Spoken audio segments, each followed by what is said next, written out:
Hello friends, आप सभी का स्वागत है आपके अपने यूट्यूब चैनल धनी एजुकेशन में। आई होप आप सब बहुत अच्छे होंगे। तो मैं लेके आई हूँ आज आपके सामने हिंदी साहित्य के मोस्ट इम्पोर्टेंट क्वेश्चन। देखिए, आपका पहला क्वेश्चन है, इनमें से कौन सी रचना तुलसीदास की नहीं है? बता दीजिए फटाफट, कौन सी रचना तुलसीदास जी की नहीं है? आपके ऑप्शन है रामचरितमानस, कवितावली, गीतावली, साकेत। फटाफट बता दीजिए। देखो, सबसे पहले देखिए, रामचरितमानस ये भी तुलसीदास जी की हैं, गीतावली भी तुलसीदास जी की हैं, कवितावली भी तुलसीदास जी की हैं, साकेत भी एक महाकाव्य है, पर ये तुलसीदास जी का नहीं है। क्या है?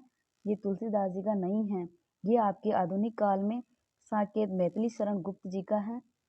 रामचरितमानस तुलसीदास जी का एक महाकाव्य है। तो आपके राइट आंसर हो जाएगा 4 नंबर। देखिए, आपके राइट आंसर हो जाएगा 4 नंबर। अब देखिए अगला क्वेश्चन, देखिए आप, कबीरदास की भाषा, कबीरदास की मृत्यु कहाँ हुई? अगला क्वेश्चन है आपके, कबीरदास जी की मृत्यु कहाँ हुई? काशी, बनारस, इलाहाबाद। कहाँ हुई? काशी, बनारस, इलाहाबाद, मगहर। देखिए फटाफट आंसर बता दीजिए। देखो, मैंने जब आपको कबीरदास जी पढ़ाए थे तब मैंने कहा था कि मगहर में एक जो थी कहावत चल रही थी कि जहाँ जिसकी मृत्यु मगहर में हो जाती है उसको नरक प्राप्त होता है, और मगहर को नरक का द्वार भी कहा जाता है।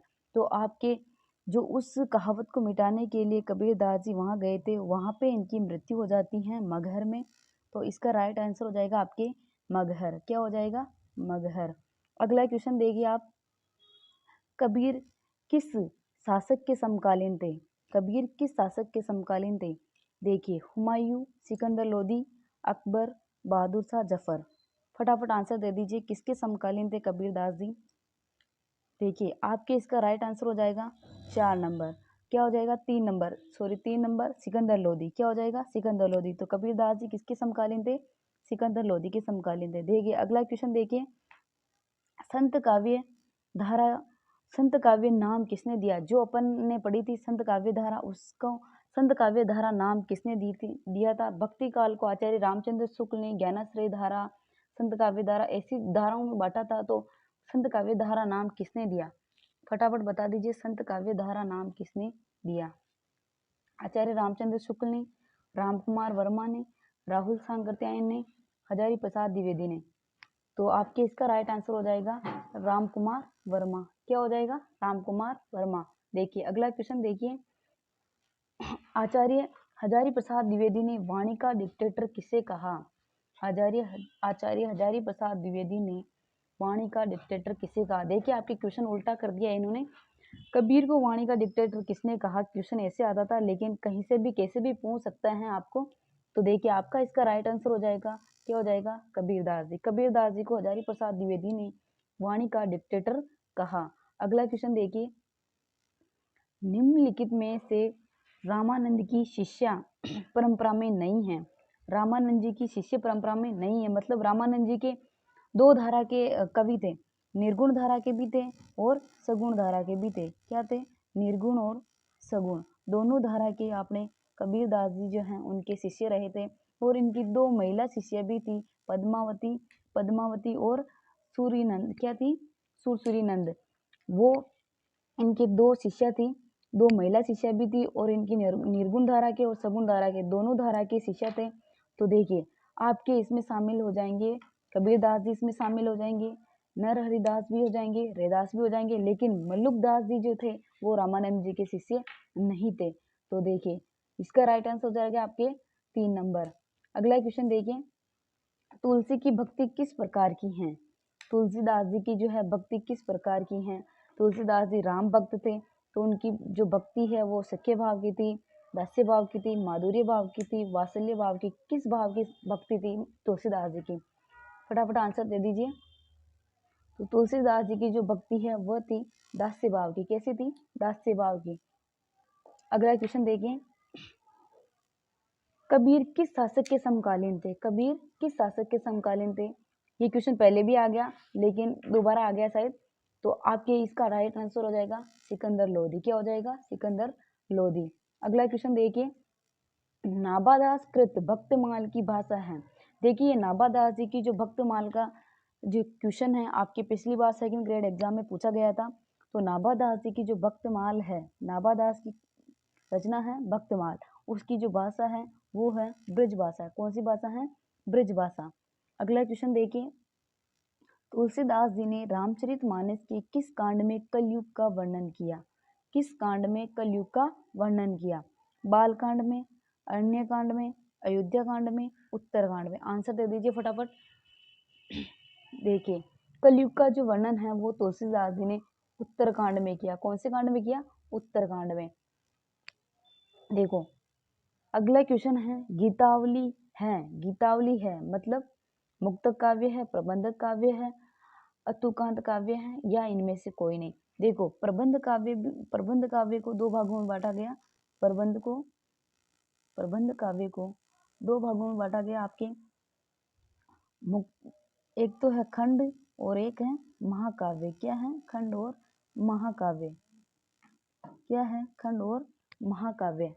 तो आपके जो है गीतावली वो है एक मुक्तक काव्य। क्या है? मुक्तक काव्य। अगला क्वेश्चन देखिए, स्वामी अग्रदास का संबंध किस भक्ति शाखा से है? स्वामी अग्रदास का संबंध किस भक्ति शाखा से है? जो स्वामी अग्रदास है वो राम भक्त थे, या ज्ञान मार्गी शाखा के थे, या प्रेम मार्गी शाखा के थे, या कृष्ण भक्ति शाखा के थे? कौन सी शाखा के थे? कौन सी शाखा के थे? फटाफट आंसर दे दीजिए। तो ये हो जाएंगे आपके राम भक्ति शाखा के। कौन से शाखा के? राम भक्ति शाखा के आपके अग्रदास जी जो थे। अब है, भक्ति काल के किस कवि को जातीय कवि कहा जाता है? भक्ति काल के किस कवि को जातीय कवि कहा जाता है? सूरदास जी को, नाभादास जी को, नंददास जी को? किसको कहा जाता है? फटाफट आंसर दे दीजिए।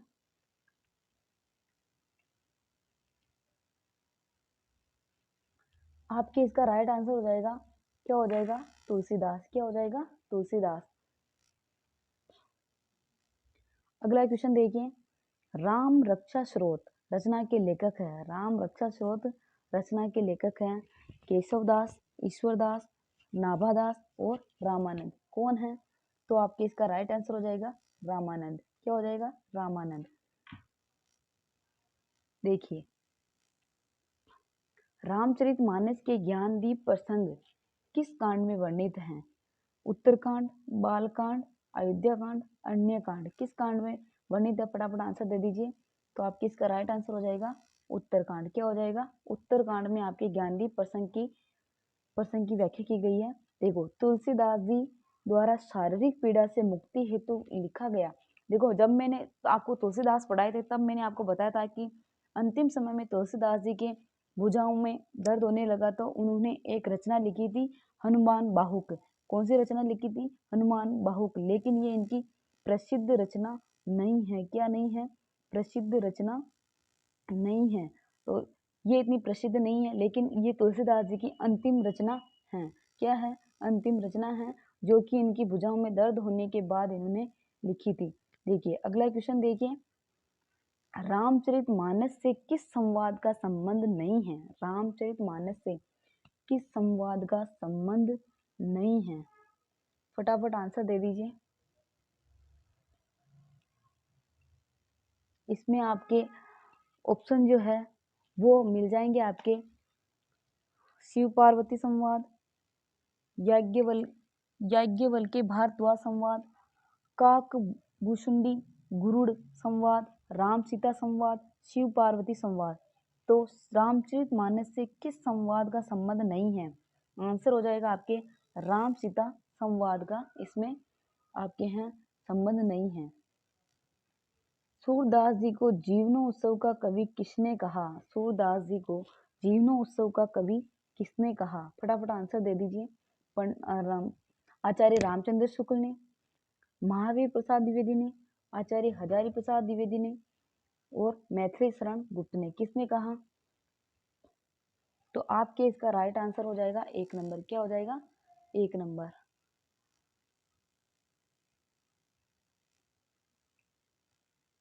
आपके इसका राइट आंसर हो जाएगा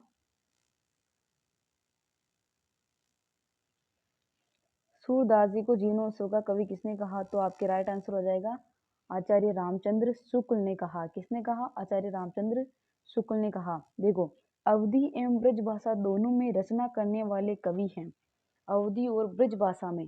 देखो ये जो है आपके रामचरितमानस की भाषा भी अवधी है और तुलसीदास जी की बहुत सारी रचनाएं हैं जिनमें ब्रज भाषा का प्रयोग किया गया है। तो अवधी और ब्रज दोनों भाषाओं में रचना करने वाले हैं आपके तुलसीदास। क्या आंसर हो जाएगा आपके 2 नंबर तुलसीदास। देखो रामचरितमानस नामक महाकाव्य की रचना शैली है।